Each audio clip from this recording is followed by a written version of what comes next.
Hej wszystkim, ja jestem Balzak, a dziś omówię bardzo szczegółowo, czym jest ogrodnictwo.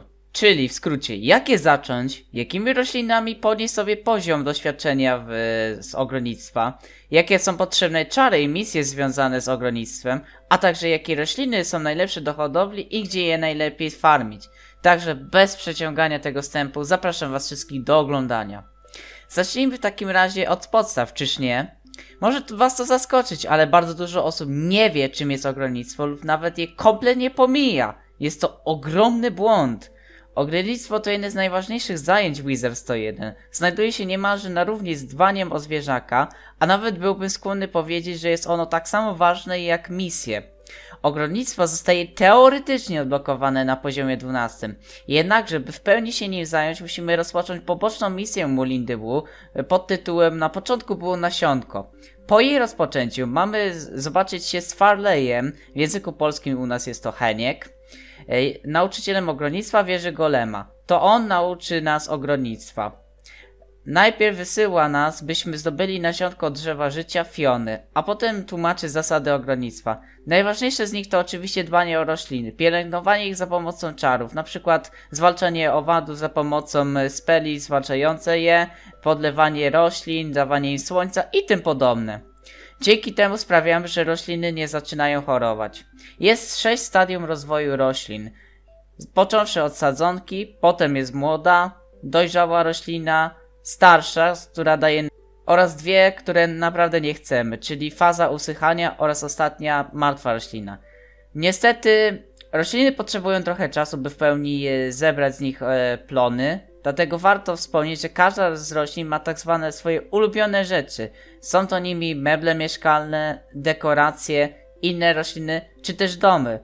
Choć na początku może być to ciężkie, to jeżeli ktoś myśli o posiadaniu hodowli roślin, powinien zbierać złoto na dom, gospodarstwo. Dzięki niemu rośliny rosną o 15% szybciej, niż gdybyśmy robili to bez niego. Tropikalny gnom, który też jest bardzo łatwą dekoracją do kupienia, praktycznie daje po 10% do przyspieszenia rośnięcia roślin, więc też jest to wymagane, a jest go bardzo, bardzo łatwo kupić. Ogrodnictwo oczywiście wymaga energii, dlatego bardzo ważne jest mieć wysoki poziom, by dbać o więcej roślin. Lecz tutaj jest mała podpowiedź dla was. Robiąc misję i zdobywając poziom, wasza energia uzupełnia się do pełna. Warto to zapamiętać nie tylko jako coś potrzebnego do ogrodnictwa. Można to też wykorzystywać również przy karmieniu zwierzaka czy łowieniu ryb, które także zużywają energię. Wracając jednak do tematu ogrodnictwa, muszę wspomnieć o jego bardzo trudnym początku. Na nasze nieszczęście nie mamy za dużo roślin, by szybko wbić poziom w ogrodnictwie, więc jesteśmy zmuszeni kupować to, co nam oferuje Heniek. Jednakże z misji, czy też wielu bossów w części pierwszej dropią różowe mlecze. Są to rośliny rangi pierwszej, dające nawet spoko nagrody jak na swój poziom. A co ważne, jest to roślina oznaczona ikonką za korony. Możecie nie wiedzieć, jednakże rośliny, które mają oznaczenie koronami, mają 100% szansę na zwrócenie nasionka w fazie starszej. Dlatego można sadzić cały czas te rośliny, praktycznie w nieskończoność i mieć taką farmę. Różowe mlecze mają także dodatkową szansę na wersję ultra, dającą jeszcze więcej doświadczenia i nagród. Oprócz tego w fazie dojrzewania może dać kolejne nasionka, więc bardzo łatwo zdobywać poziom ogrodnictwa i też mieć więcej tych roślin. Jednak na mleczach samych nie możemy cały czas śledzić, dlatego warto sadzić inne rośliny. Taką roślinką jest na przykład kąśliwy kaktus niedźwiedzi, który jest rangi 5, daje całkiem fajne nagrody. Jednakże tu się pojawia pierwszy nasz problem. Wymaga on rangi 5, do której trzeba dojść. I jest to właśnie też minimalna ranga, którą jest praktycznie wymagana, by myśleć tak bardziej na poważnie o posiadaniu większego ogródka niż do tej pory. Gdy już wbijemy ten poziom, musimy udać się do Muhongu, gdzie znajdziemy Marleya, po polsku u nas jest to Przemek. Oferuje on nauczenie się czarów podlewania roślin, muzyki i tym podobne na bardzo duży obszar. Czary te obejmują maksymalnie 69 roślin za jednym użyciem. Oczywiście czary na pojedynczą roślinę od Farleya to również was must.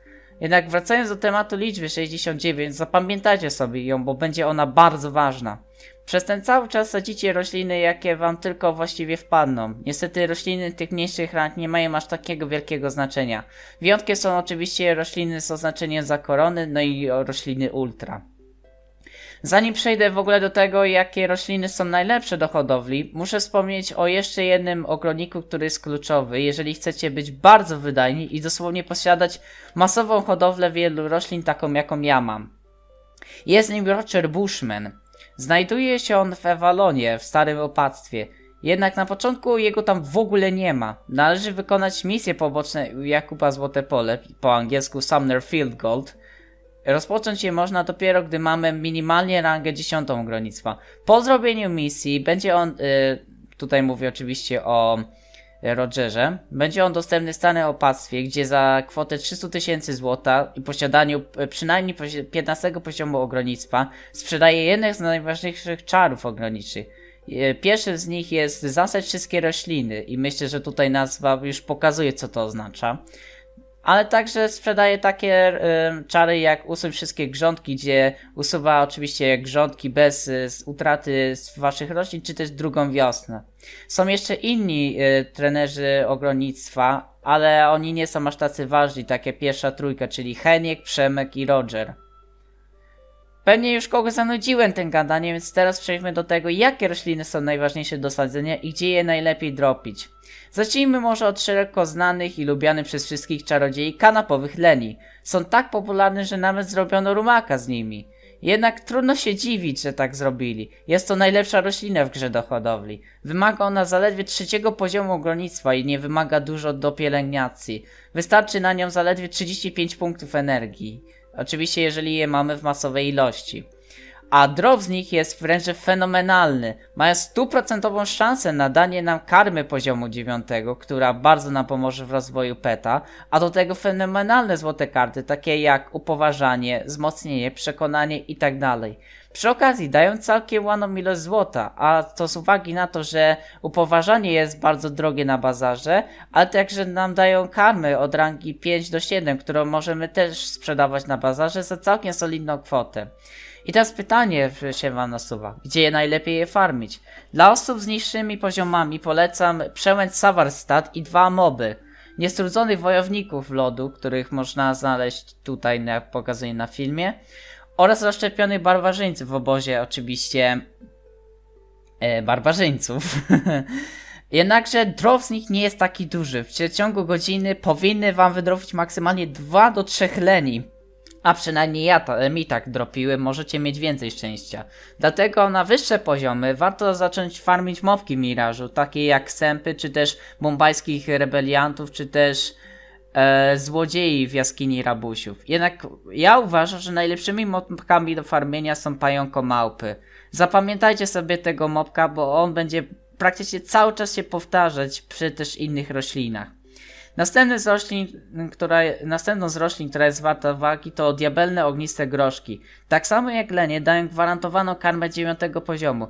Oprócz tego dają bardzo fajne złote karty pod PvP typu tarcza wieży, trzęsienie ziemi, czy też po prostu do większego damage'a, taką jak zmylenie. Jednak podług leni groszki o wiele ciężej zdobyć. Po raz pierwszy można je zdobyć farmiąc bossy w Avalonie. Jednym z najlepszych bossów do tego jest w Ogr w Carlionie. Ma on najmniej HP i nie bije dużo damage'a, bo jest ze szkoły życia oczywiście. A poza tym drop drożków z niego jest całkiem niezły w porównaniu do innych bossów. Dosłownie spędziłem kilkanaście godzin farmiąc wszystkie bossy i stwierdzam, że to on jest najlepszym wyborem. Groszki oczywiście dropią także z Mirażu, czy też wspomniany przeze mnie pająko małp w Empyrei.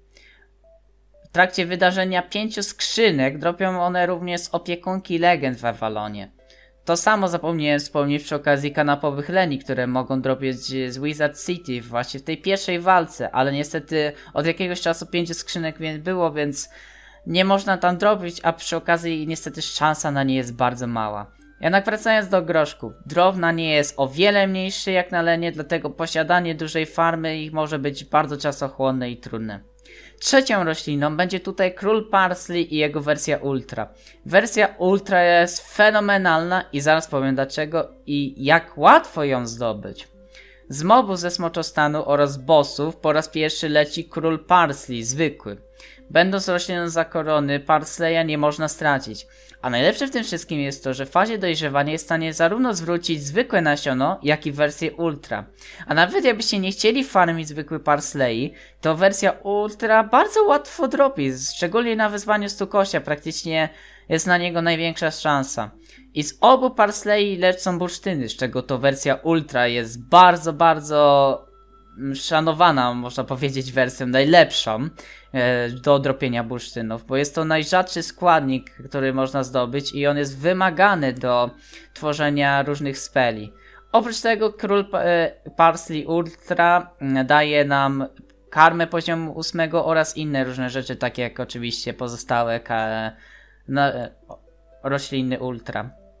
Ostatnią roślinką wartą omówienia jest Nefrolepis wyniosły. Ma on szansę wydrobienia karmy od poziomu 7 do 9 po 2 sztuki, ale jest to roślina znana przede wszystkim z masowej ilości dropienia złotych kart ostrzy oraz złotych kart z opiekunki legend, które można wykorzystać zarówno w PvP, jak i do tworzenia tych czarów na stałe.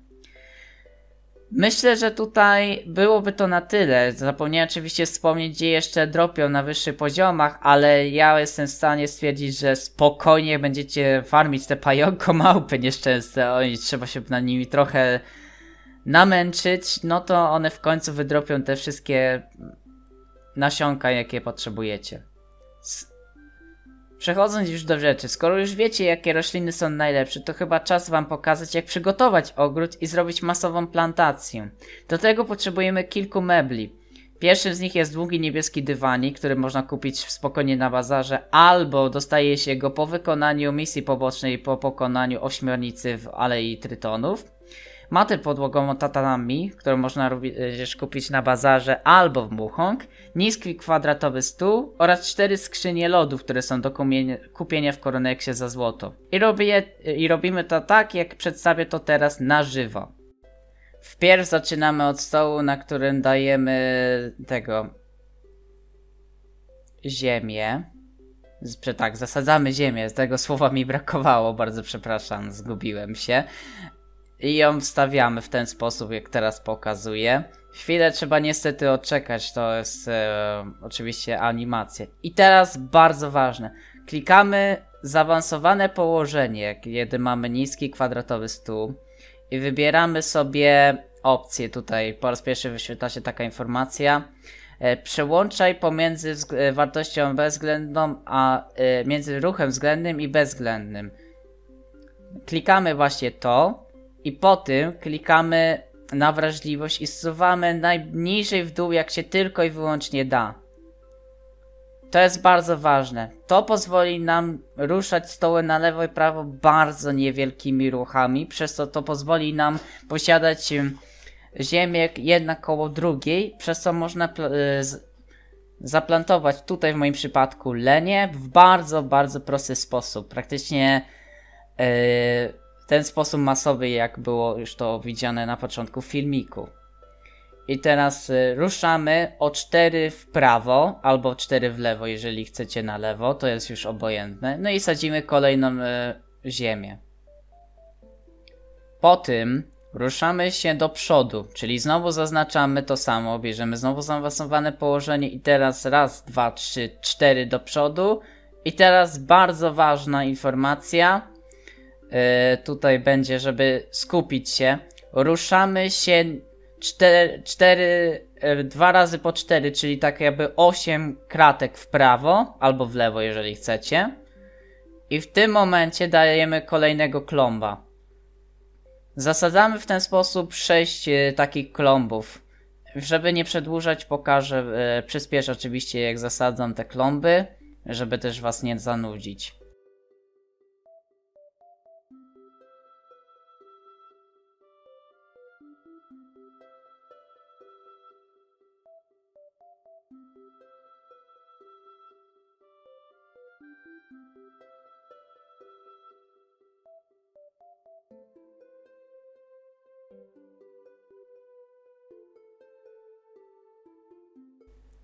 Gdy już mamy zasadzone te 6 klombów, Ruszamy się znowu do przodu o 4, raz, 2, 3, 4 i teraz ruszamy się znowu też w prawo albo w lewo o 4 i sadzimy tym razem po 8 takich grządek i to wykonujemy dwukrotnie.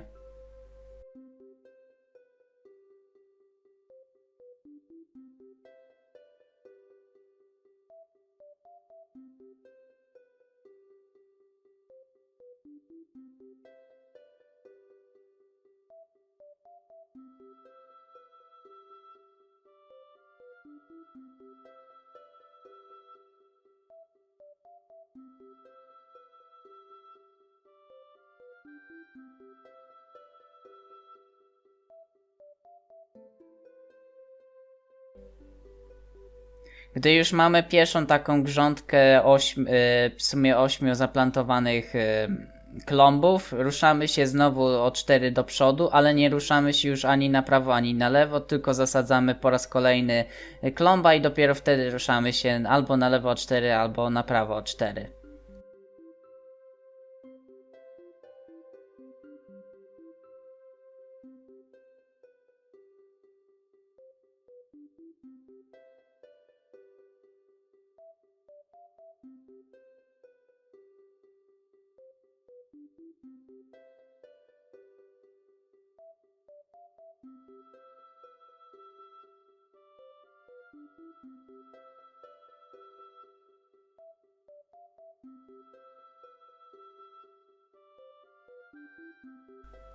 Teraz ruszamy się znowu o 4 do przodu i znowu 4 w prawo albo w lewo, zależy od której strony zaczęliście. I tym razem będziemy mieć tych grządek 10. To będzie 10 razy 2, czyli łącznie 20 grządek. Robimy je niemalże tak samo jak grządki w ilościach 8, ale żeby nie było, pokażę wam w zwolnionym tempie normalnie, jak zasadzę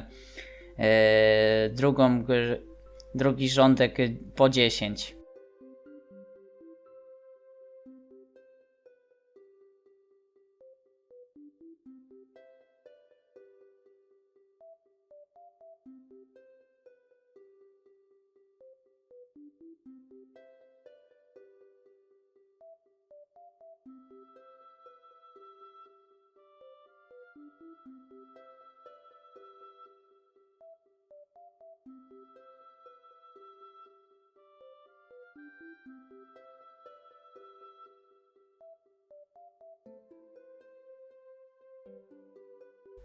I znowu ruszamy się do przodu o 4.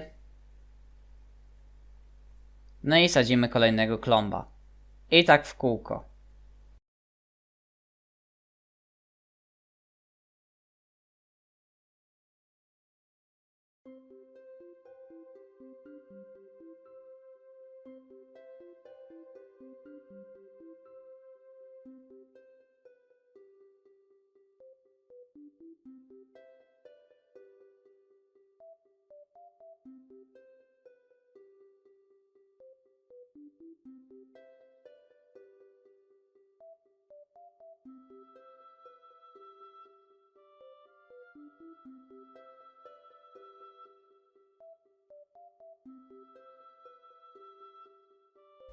Gdy już zasadziliśmy te nasze 10 klombów, ruszamy się znowu do przodu o 4, ale tym razem ruszamy się w prawą stronę albo w lewo, tak żeby zacząć od 8 grządek. Czyli robimy dosłownie kopię 8 grządek, którą mieliśmy wcześniej i to po 2 razy, więc będzie 16 grządek i przyspieszę to w tym momencie, żebyście widzieli, jak ja to robię.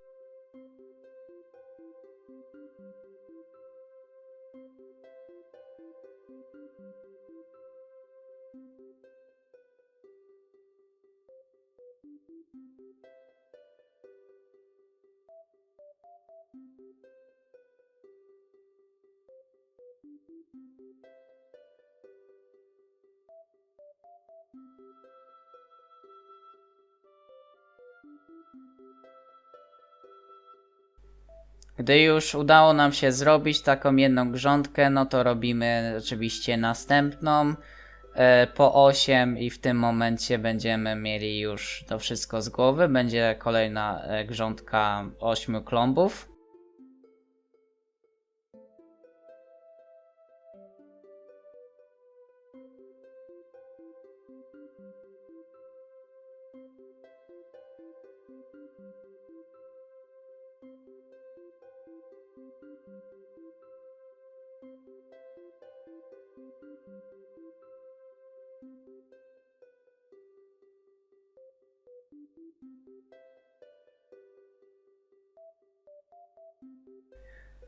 I teraz bardzo ważne, znowu ruszamy się o 4 do przodu i o 4 w prawo albo w lewo, tak żebyśmy mieli tych teraz klombów w ilości 6.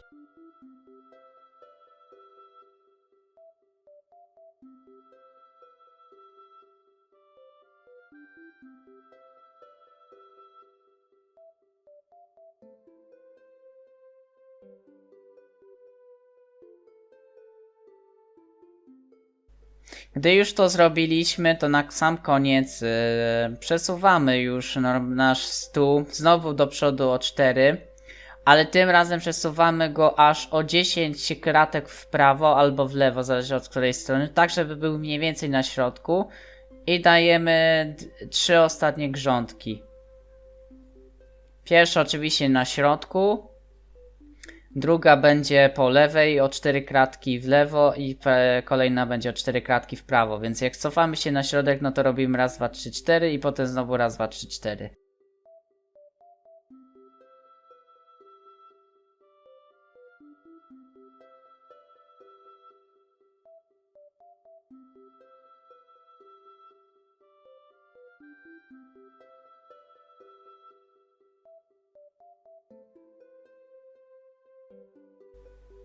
Ok, gdy już mamy zasadzone w te wszystkie klomby, to najważniejsza też jest czynność z mebelkami. Musimy ustawić 4 skrzynie lodowe w taki sposób, jak tutaj wam pokazuję, tak jakby tworzyły one kwadrat. Gdy już mamy to zrobione, bierzemy właśnie nasz długi dywanik niebieski, no i bierzemy matę tatami. I w tym momencie przesuwamy ją tak, żeby to mata tatami tym swoim jednym pikselem zahaczała o skrzynki lodowe. Gdy już mamy je ułożone mniej więcej w ten sposób, przesuwamy tak, żeby były najbardziej po środku i sobie wszystko lewitowało. Właśnie w ten sposób, jak teraz postawiłem, mniej więcej może być nawet tak bym powiedział. I gdy już mamy wszystko, stawiamy po kolei rzeczy, które lubi roślina, czyli tutaj w moim przypadku byłby to tropikalny gnom, byłoby to stacja kanapkowa, byłyby to odpadki oraz jeszcze król Parsji mniej więcej na środku. Zauważyłem taką tendencję, że jeżeli postawicie roślinę na przykład na samym końcu albo na samym początku, to ona nie chce się zasadzić, a jak się postawi właśnie doniczkę na samym środku, to dopiero wtedy się to posadzi. No i gdy już mamy to wszystko, zabieramy po prostu nasze skrzynki lodowe wraz z pozostałymi rzeczami i wszystko sobie lewituje w powietrzu i oddziaływuje jako modyfikator, by roślina rosła nam szybciej. Także w taki sposób ten film będzie dobiegać już powoli końca, bardzo długi film i też wyczerpujący na temat ogrodnictwa. Także ja się żegnam z wami, trzymajcie się wszyscy i cześć!